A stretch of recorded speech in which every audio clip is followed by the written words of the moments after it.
assiste depuis quelques mois à une explosion de fausses nouvelles et de théories parfois douteuses entourant la 5e génération de réseaux sans fil. C'est vraiment important, c'est la santé de tout le monde. Je suis ici pour demander un moratoire sur l'implantation de la 5G au Québec.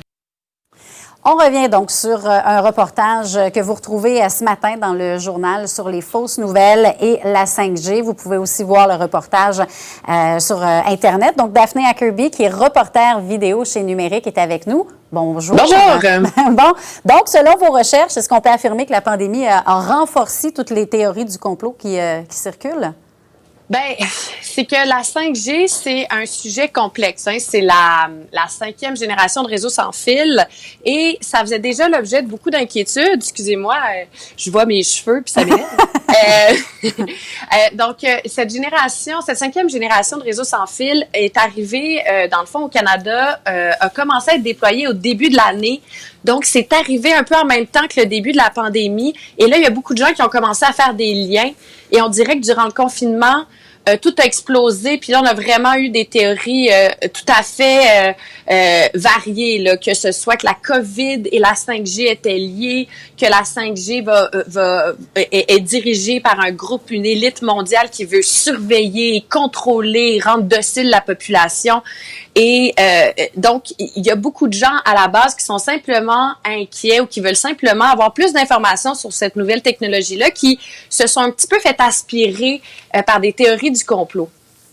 Il y a d'ailleurs un prof qui alimente ces complots-là. Là. Je pense que vous avez parlé à des experts en électromagnétisme qui ne sont pas tout à fait d'accord avec lui. Il faut en prendre et en laisser à quelque part. Là. Ben, c'est que, en fait, je pense que, comme je le disais, il y a des inquiétudes qui sont compréhensibles de certaines personnes, comme quoi les ondes cellulaires peuvent être dangereuses pour la santé, l'exposition humaine aux ondes pourrait engendrer, par exemple, le développement de maladies graves. Il y a un débat scientifique sur la question. Il y a même un débat sur le fait qu'il y a un consensus ou non sur ces données-là. Donc, c'est très compliqué, juste l'aspect scientifique de la chose. Et au Québec, il y a un scientifique professeur à l'Université McGill, Paul Héroux, qui est beaucoup repris par les militants anti-5G, qu'ils soient partisans de la théorie du complot ou simplement inquiets vraiment de l'effet des ondes.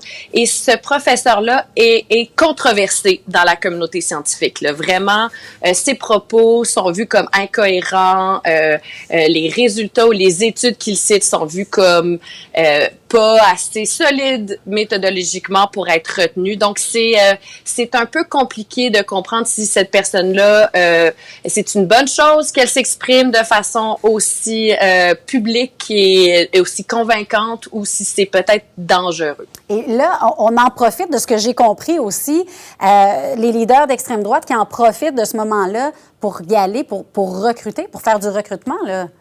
C'est ça, c'est qu'il y a plein de choses qui se passent sur Internet. Et pendant le confinement, ben je pense un peu comme tout le monde, beaucoup de gens se sont retrouvés confinés, soit mis à pied temporairement, etc. Donc, très exposés à l'écran. Les temps passés devant Facebook, YouTube, Twitter ont explosé.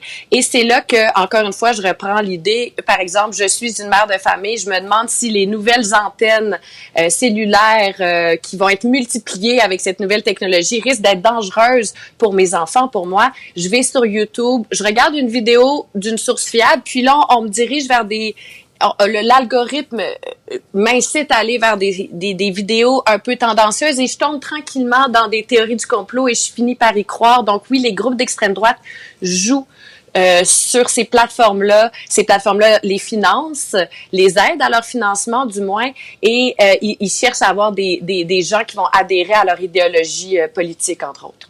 Est-ce que vous avez été surprise, en fait, d'aller sur le terrain, parce que vous avez parlé vraiment à plusieurs personnes et de constater ce qui se joue actuellement, là? C'est que moi, ce que j'ai réalisé, je sais pas vous, mais la 5G, ça me disait pas grand-chose au début de cette enquête et c'est un sujet extrêmement vaste. On parle d'un sujet technologique, un sujet qui touche la science, la santé.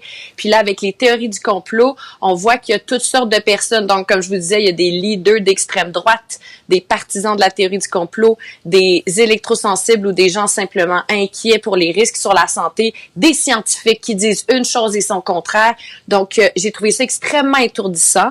Et dans le reportage dont on voit les images, je pense qu'on a simplement essayé de poser des questions, puis essayer de trouver les personnes pour y répondre, ou du moins vraiment afficher la complexité du sujet et laisser les gens essayer de faire leur idée.